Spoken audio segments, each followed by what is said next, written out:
शंकर ग्रुपको ठगी धन्दामा राजनीतिक संरक्षण कति तिर्न बाँकी छ? शंकर ग्रुपले विद्युत प्राधिकरणको 40 अर्ब रुपैयाँ बजारबाट किन फिर्ता गरिएन? जगदम्बा कम्पनीका फलामे छड। शंकर ग्रुप तथा जगदम्बा कम्पनीको कालो धन्दा विशेष। The news review.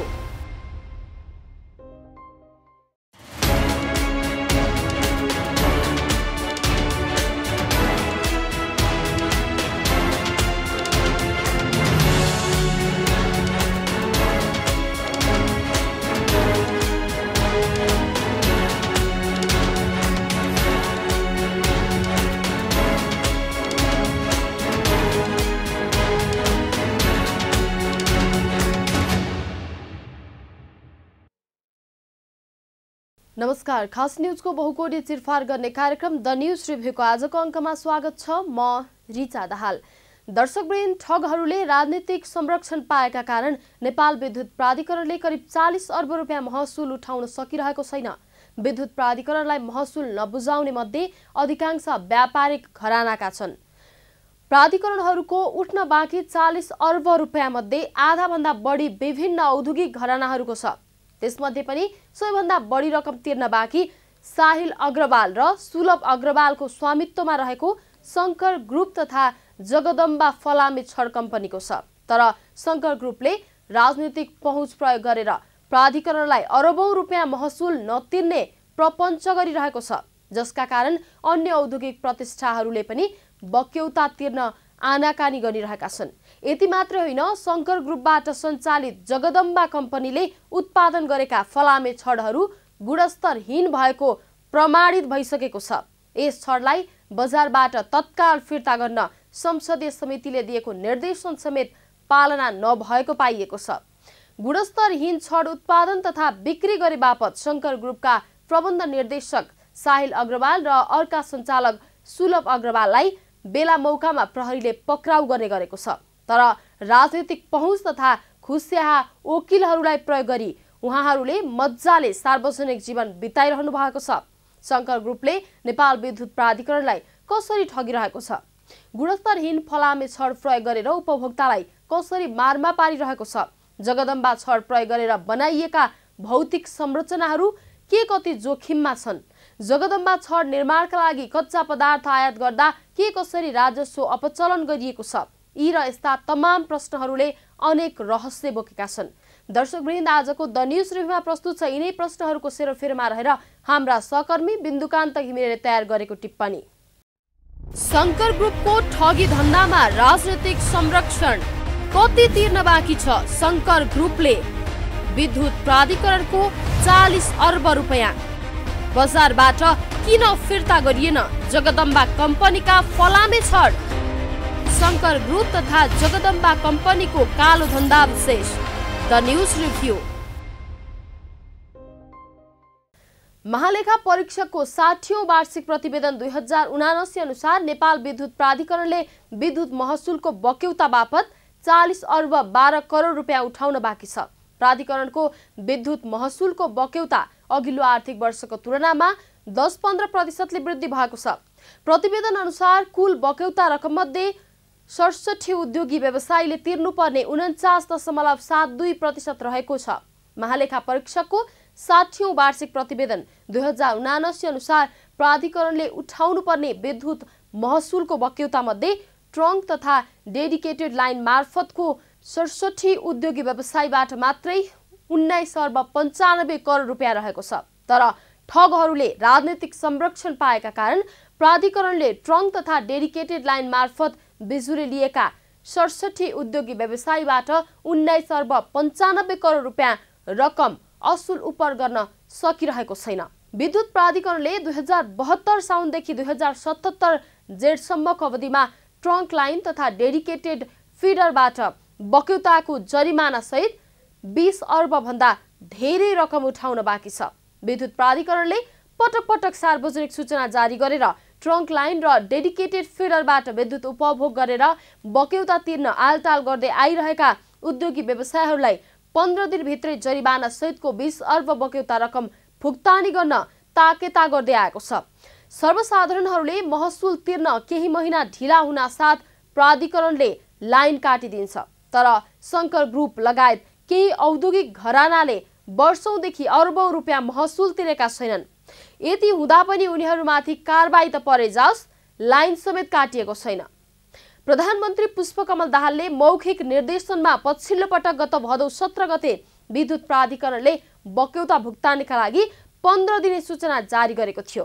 दर्शकवृन्द, the news रिभ्यूको अबको श्रृङ्खलामा प्रस्तुत छ के हो डेडिकेटेड तथा ट्रङ्क लाइन, कसरी ठगी गर्यो शङ्कर ग्रुपले भन्ने सन्दर्भमा छोटो चर्चा।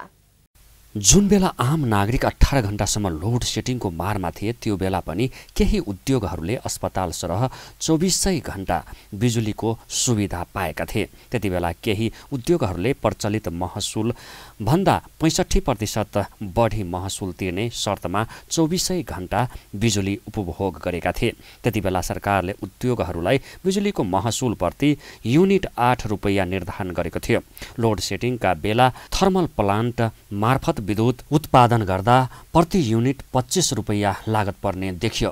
त्यसैले ती उद्योगहरूले प्राधिकरणलाई 65% बढी महसुल बुझाउने शर्तमा ट्रङ्क तथा डेडिकेटेड लाइन मार्फत विद्युत सुविधा लिए। यस्तो सुविधा उद्योगहरूले करिब 5 वर्ष लिए। तर ट्रङ्क तथा डेडिकेटेड लाइन मार्फत विद्युत सुविधा लिए बापतको थप रकम भुक्तानी गर्न आलटाल मात्रै गरेका छैनन्, तिर्नै नतिर्ने भन्दै लबिङ गरिरहेका छन्। यो लबिङको नेतृत्व शङ्कर ग्रुप तथा जगदम्बा छड उत्पादन कम्पनीले गरेको छ। किनकि 68 वटा उद्योगको कुल 20 अर्ब रुपैयाँ बक्यौता मध्ये अधिकांश जगदम्बा छड कम्पनी तथा शङ्कर ग्रुपको छ। जगदम्बा छड कम्पनी तथा शङ्कर ग्रुपले प्राधिकरणबाट ट्रङ्क लाइन र डेडिकेटेड फिडर सरह विद्युत नै नपाएको र लोड सेटिङ अन्त्य भइसकेको भन्दै उद्योगीहरूले थप शुल्क नतिर्ने दावी गर्दै आएको छ। डेडिकेटेड फिडरको सुविधा लिने औद्योगिक ग्राहकको सङ्ख्या 2075 को चैत अन्तिमसम्मको तथ्याङ्क अनुसार 240 थियो। त्यस्तै प्राधिकरणको ट्रङ्क लाइनबाट 84 औद्योगिक ग्राहकलाई डेडिकेटेड फिडर सरहको महसुल दर लिने गरी विद्युत उपलब्ध गराइएको थियो। यी मध्ये करिब 60 ग्राहक भने प्रिमियम शुल्क तिर्नु नपर्ने सरकारी अस्पताल, खानेपानी तथा सिँचाइ आयोजनाका उपभोक्ता थिए। विद्युत प्राधिकरणले किस्ताबन्दीमा भए पनि तिर्न उद्योगी व्यवसायलाई यसअघि नै आग्रह गरेको थियो। विवाद बढ्दै जाँदा सो विषय अख्तियार दुरुपयोग अनुसन्धान आयोग, विद्युत नियमन आयोग र मन्त्री परिषदसम्म पुगेको थियो। कुनै पनि निकायबाट स्पष्ट निर्णय भएको छैन। ती निकायले पनि प्राधिकरणलाई नै आवश्यक निर्णय गर्न भनेको अवस्था रहेको छ। प्राधिकरणले लाइन काट्ने चेतावनी दिने र प्रधानमन्त्री र मन्त्रीको मौखिक आदेशमा समस्या केही समयका लागि लम्बिने तर निकास नपाउने अवस्थाको पुनरावृत्ति भएको छ। शङ्कर ग्रुपको ठगी धन्दामा राजनीतिक संरक्षण कति तिर्न बाँकी छ? शङ्कर ग्रुपले विद्युत प्राधिकरणको 40 अर्ब रुपैयाँ बजारबाट किन फिर्ता गरिएन? जगदम्बा कम्पनीका फलामे छड, शङ्कर ग्रुप तथा जगदम्बा कम्पनीको कालो धन्दा विशेष। The news review. नेपाल विद्युत प्राधिकरणका अनुसार जगदम्बा सिमेन्टको 2 अर्ब 50 करोड बक्यौता रहेको छ। जगदम्बा शङ्कर ग्रुपको कम्पनीको उत्पादन हो। साहिल अग्रवालले उक्त कम्पनीको नेतृत्व गर्दै आउनु भएको छ। उद्योगहरूबाट विद्युत प्राधिकरणले पाउनुपर्ने बक्यौता रकम करिब 20 अर्ब रुपियाँ रहेको छ।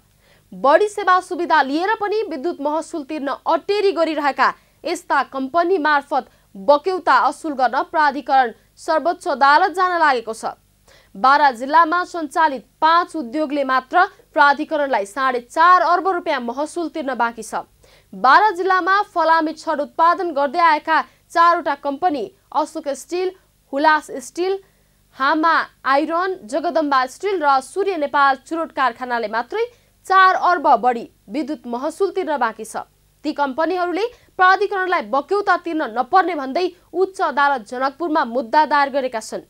त्यसैगरी अर्को कम्पनी हिमाल स्टिलले पनि प्राधिकरण विरुद्ध सर्वोच्च अदालतमा मुद्दा दायर गरेको छ। पछिल्लो 3 वर्ष यताको महसुल छली गर्दै आएका उद्योगलाई प्राधिकरणले पत्राचार गर्दै महसुल तिर्न ताकेता गर्दै आएपछि उनीहरू अदालतको सहारा लिएर कर तिर्न आनाकानी गर्दै आएका छन्। व्यवसायीहरूको मुद्दामा उच्च अदालत जनकपुरले निषेधाज्ञा जारी गरी तत्काल महसुल नतिर्नु भनी अन्तरिम आदेश जारी गरेको थियो। कतिपय उद्योगहरूले विद्युत महसुल तिर्न मात्रै आनाकानी गरेका हुन्। उनीहरूले गरेका उत्पादनमा खासै ठूलो खोट छैन, तर शङ्कर ग्रुपको जगदम्बा कम्पनीका छडहरूले नै गुणस्तरहीन भएको भेटिएको छ। दर्शकवृन्द, द न्यूज रिभ्यूको अबको श्रृङ्खलामा प्रस्तुत छ यस सन्दर्भमा छोटो चर्चा। गुणस्तर तथा नापतोल विभागले शङ्कर ग्रुपको जगदम्बा स्टिलद्वारा उत्पादित 16 mm को TMT बार फलामे डन्डी गुणस्तरहीन प्रमाणित गरिसकेको छ। साथै जगदम्बा स्टिलद्वारा उत्पादित फलामे डन्डी बिक्रीमा मात्रै होइन उत्पादनमा समेत रोक लगाइसकेको छ। यसरी रोक लगाएपछि केही वर्ष अघि सोही डन्डी प्रयोग गरेर घर निर्माण गरिसकेका उपभोक्ता समेत त्रसित भएका छन्। गुणस्तर तथा नापतोल विभागले जगदम्बा स्टिल उद्योगबाट उत्पादित फलामे डन्डीको नमुना सङ्कलन गरी आफ्नो प्रयोगशालामा परीक्षण धेरै ठूला कैफियतहरू फेला परेका थिए। यसरी तोकिएको गुणस्तरको मापदण्ड अनुरूप नपाएपछि कारबाहीको प्रक्रिया अघि बढाएको थियो। सङ्कलित नमुना अनुसार जगदम्बा स्टिलले आफ्नो उत्पादनमा कार्बनको मान 0.30% हुनुपर्नेमा अधिकतम 0.35% राखेको पाइएको थियो। यसैगरी सल्फरको परिणाम 0.055% हुनुपर्नेमा अधिकतम 0.060% भेटिएको विभागले जनाएको छ। मापदण्ड परीक्षण गर्ने क्रममा सो उद्योगको डन्डी न्यून गुणस्तरको पाइएकाले नेपाल गुणस्तर प्रमाण चिन्ह ऐन 2037 तथा नियमावली 2040 को नियम 16 बमोजिम कानुनी कारबाही प्रक्रिया अघि बढाएको विभागले जनाएको छ। गुणस्तर तथा नापतोल विभागका अनुसार जगदम्बाले डन्डी उत्पादन गर्दा मापदण्ड भन्दा बढी केमिकल प्रयोग गरेर गुणस्तरमा व्यवस्था गरेको भेटिएपछि त्यस प्रकारको गुणस्तरहीन डन्डी बिक्रीमा रोक लगाएको हो। गुणस्तर तथा नापतोल विभागले बाराको सिमरा स्थित उद्योगमा मौजदात रहेको 16 mm का करिब 300 टन डन्डी विभागको प्रतिनिधिको रोहबरमा स्लाब नष्ट गर्न विभागबाट प्राविधिकको टोली खटाएको थियो, तर घुस खुवाएर नष्ट नगरिँदा उपभोक्ता मारमा परेका छन्। जगदम्बा छड प्रयोग गरेका आम उपभोक्ता भने आफ्नो घर जुनसुकै समयमा पनि भत्किन सक्ने भन्दै चिन्तित भएका छन्।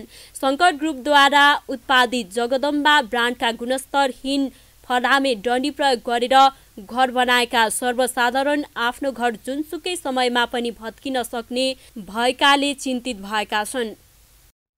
शङ्कर ग्रुपको ठगी धन्दामा राजनीतिक संरक्षण कति तिर्न बाँकी छ? शङ्कर ग्रुपले विद्युत प्राधिकरणको 40 अर्ब रुपैयाँ बजारबाट किन फिर्ता गरिएन?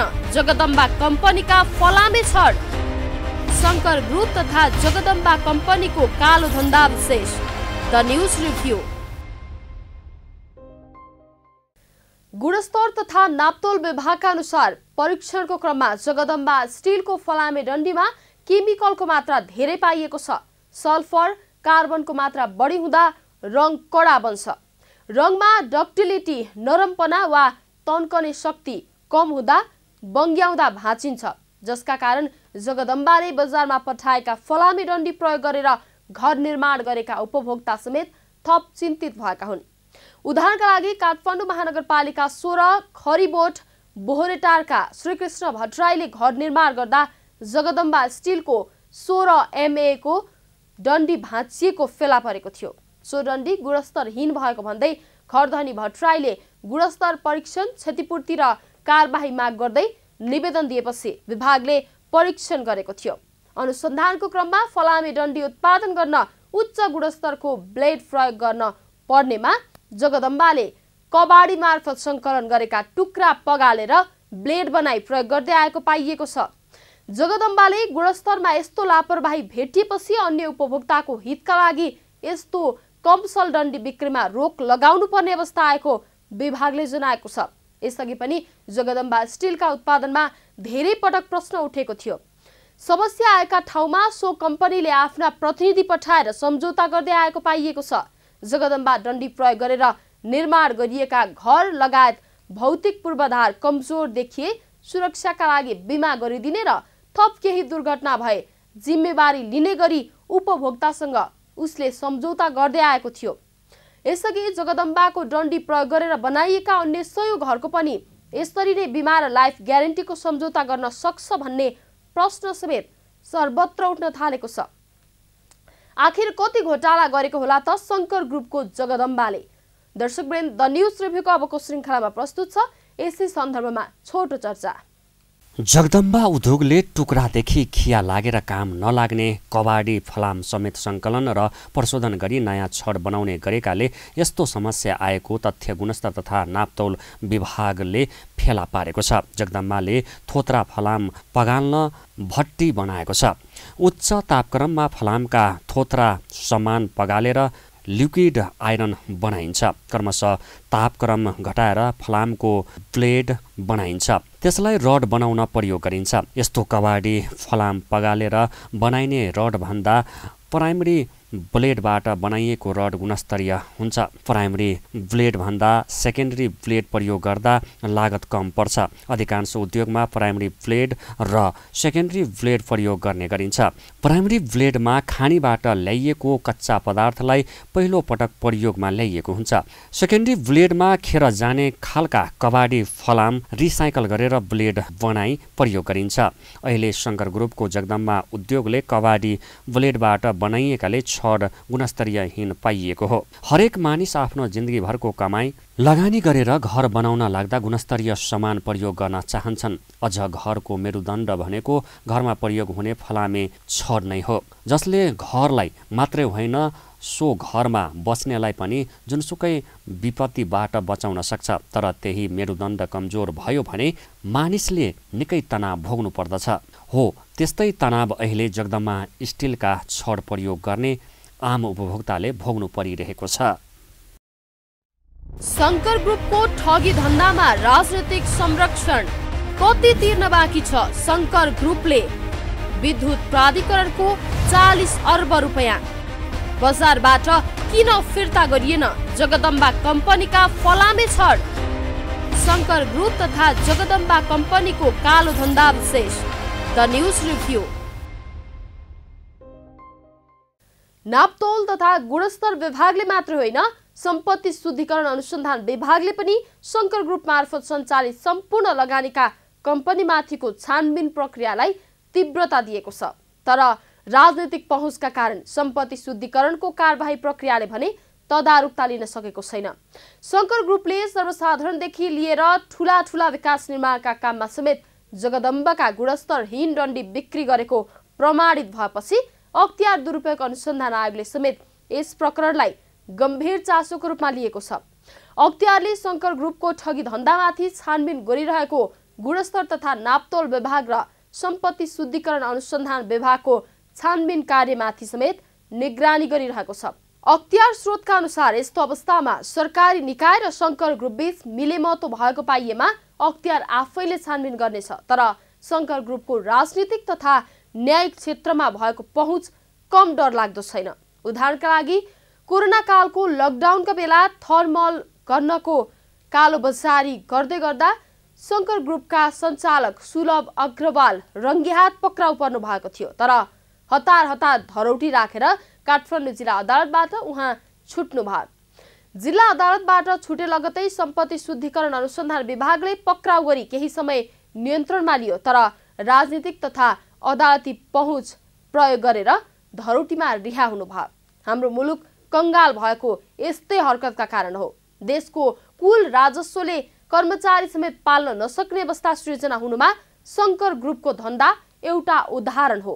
दर्शकवृन्द, द न्यूज रिभ्यूको आजको प्रसंग यति नै। तपाईं न्यूज नेपाल टेलिभिजनको प्रसारण युट्युब र फेसबुकमा पनि प्रत्यक्ष हेर्न सक्नुहुनेछ। आजको प्रस्तुतिबाट हामी सबैलाई बिदा दिनुहोस्। हेर्दै गर्नुहोला न्यूज नेपाल टेलिभिजन। नमस्कार। शंकर ग्रुपको ठगी धन्दामा राजनीतिक संरक्षण कति तिर्न बाँकी छ? शंकर ग्रुपले विद्युत प्राधिकरणको 40 अर्ब रुपैयाँ बजारबाट किन फिर्ता गरिएन? जगदम्बा कम्पनीका फलामे छड। शंकर ग्रुप तथा जगदम्बा कम्पनीको कालो धन्दा विशेष। The news review.